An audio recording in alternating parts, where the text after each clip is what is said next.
नमस्ते दोस्तों, आप लोगों का स्वागत है रफ्तार न्यूज़ हिंदुस्तान में। अगर आप नए हैं तो प्लीज़ हमारे चैनल को कर दो सब्सक्राइब, बेल आइकन को दबा दो, इस वीडियो को लाइक और शेयर करो।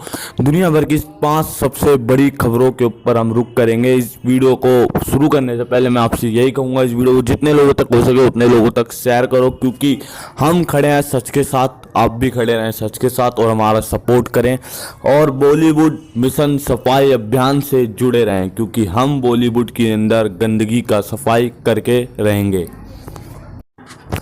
वर्ल्ड टूर्नामेंट में प्रधानमंत्री ने आज बोला, जापान से होने वाले टूर्नामेंट जो हो रहा है, प्रधानमंत्री ने उसमें बोला कि हर एक प्लेयर्स को तंदुरुस्त और चुस्त रहना चाहिए। और मन की बात में भी ये बोला था प्रधानमंत्री ने सबको मतलब सबको शुभकामनाएं दी और कहा कि भारत का झंडा फिर एक बार आपको उसी ढंग से लहराना है और आपकी प्रथम न्यूज़ हमारी यही है। दोस्तों, ये मुझे दिल से बहुत अच्छा लगा कि प्रधानमंत्री ने सपोर्ट दिखाते हुए बोला। तो गाइज मैं यही कहूँगा, वर्ल्ड चैंपियन में हमारा देश का नाम रोशन करेंगे ये प्लेयर्स।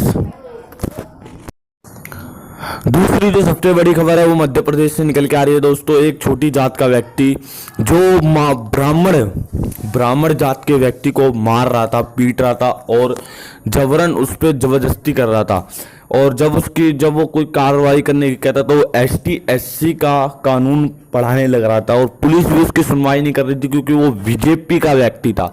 चाहे देखो यार, कुछ भी हो, प्रशासन को कार्रवाई करनी चाहिए और प्रशासन नहीं करती। प्रशासन, हमारी जो पुलिस व्यवस्था है वो एक नंबर की चूतिया व्यवस्था बनती जा रही है कुछ नेताओं की वजह से। तो गाइस, ऐसा करना छोड़ दो। अगर कानून आपको पावर देता है तो हर एक बंदे की सुननी चाहिए, क्योंकि अगर ऐसे करने से आपके ऊपर से विश्वास उठेगा। और ऐसा करके वो मुस्लिम व्यक्ति ने ट्विटर पे लिखा कि मैं हिंदू छोड़ के मुस्लिम बनना चाहता हूँ, क्योंकि मेरी कोई सुन ही नहीं रहा। तो उसके बाद पुलिस ने कार्रवाई करी। तो मैं ये कहूँगा, पुलिस के ऊपर ये एक शर्मदायक बात है कि आप हर एक जगह पे झुक रहे हैं।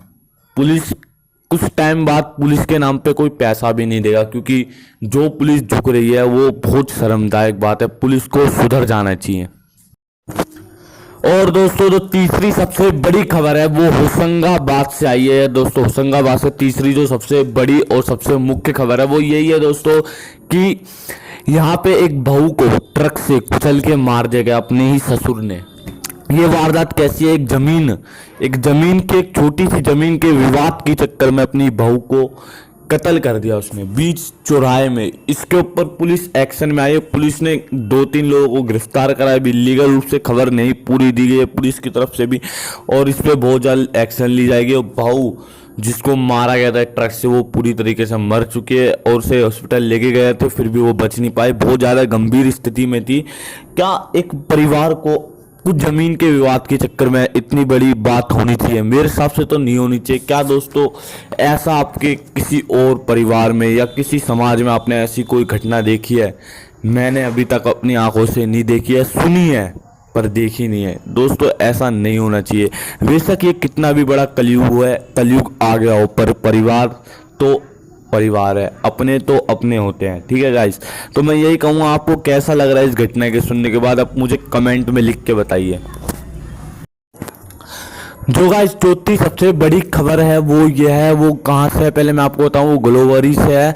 तो गाइस, ये चौथी जो बड़ी खबर है, एक परिवार की बहू को जला के मारा नहीं, सॉरी गाइस, मेरे निकला मार डाला, पर जलाया था। और जलाने की वजह क्या है दोस्तों? 50,000 रुपये दहेज। ये दोस्तों, शादी को 2 साल हो चुके थे। शादी के बाद पति ने पहले पैसे मांगे, पैसे ना देने की वजह उसके परिवार ने उसके पैसे नहीं दिए, तो उसके पति ने पहले उसको मारा, फिर उसकी ननद ने उसको मारा, उसके ससुर ने उसको मारा, सास ने उसको मारा। उसके बाद ससुर सास ने उसे पेट्रोल डाल के जलाया, पर लड़की की किस्मत थी, वो बच गई। और वो बच के डॉक्टर के पास उसे ले जाया गया। उसके बाद पुलिस ने उसका बयान लिया लड़की का, पर उस लड़की की बहुत ज़्यादा ही गंभीर हालत है। और उसके बाद सब लोगों को अरेस्ट कर लिया पुलिस ने, और केस पीड़ित बहू को पीड़ित करने का दर्ज करके इन सबको अरेस्ट करा गया है। और मैं कहूँगा, ऐसे वारदात केसों में संयुक्त रूप से जांच होनी चाहिए, क्योंकि दोस्तों ऐसे दहेज के केस बहुत ज़्यादा बढ़ रहे हैं और ऐसा नहीं करना चाहिए किसी को भी। तो गाइज मैं यही कहूँगा इस पे जल्द से जल्द कार्रवाई और सबको, सारे दोषियों को सख्त से सख्त सज़ा मिले और कम से कम इन्हें कारावास कह रहा हूँ सॉरी, कम से कम 8-9 साल की इन्हें सज़ा मिलनी चाहिए और उनकी रिहाई भी नहीं होनी चाहिए, क्योंकि गाइज ऐसे व्यक्ति को जीने का कोई अधिकार नहीं है। आपको क्या लगता है आप मुझे कमेंट में लिख के बता दीजिए। तो गाइस पांचवी जो सबसे अहम खबर है वो ये है सोने के ऊपर। यस दोस्तों, सोने के रेट हैं जो बहुत तेजी से बढ़ रहे हैं। लॉकडाउन में आपको पता था सोने के रेट पूरे गिर चुके थे। जिसने लॉकडाउन में सोना खरीदा उसके तो सोने सोने हो गए हैं, पर जिसने नहीं खरीदा वो हो गए, उसके सफा चट हो गया वो बंदा। पर दोस्तों अभी यही खबर आई है इस हफ्ते के अंदर 50,000 रुपये तक पार जा चुके होंगे सोने के रेट। तो गाइज मैं यही कहूँगा सोने के रेट बहुत तेज़ी से बढ़ रहे हैं और देश की अर्थव्यवस्था बहुत तेज़ी से बढ़ रही है। मतलब जो भी है दोस्तों, अर्थव्यवस्था पूरी तरीके से बिगड़ चुकी है, पर सोने के रेट पार जा रहे हैं। तो गाइज जो भी हो, आपका क्या राय है मुझे कमेंट में लिख दो, पर मेरी नेक्स्ट वीडियो का इंतजार करो। मैं अपनी नेक्स्ट वीडियो जल्द से जल्द लेके आ रहा हूँ। तो गाइज इससे पहले मैं आपसे ये कहूँगा मेरे चैनल को सब्सक्राइब कर लो, बेल आइकन को दबाओ, इस वीडियो को लाइक और शेयर कर दो जितने लोगों तक हो सके उतने लोगों तक।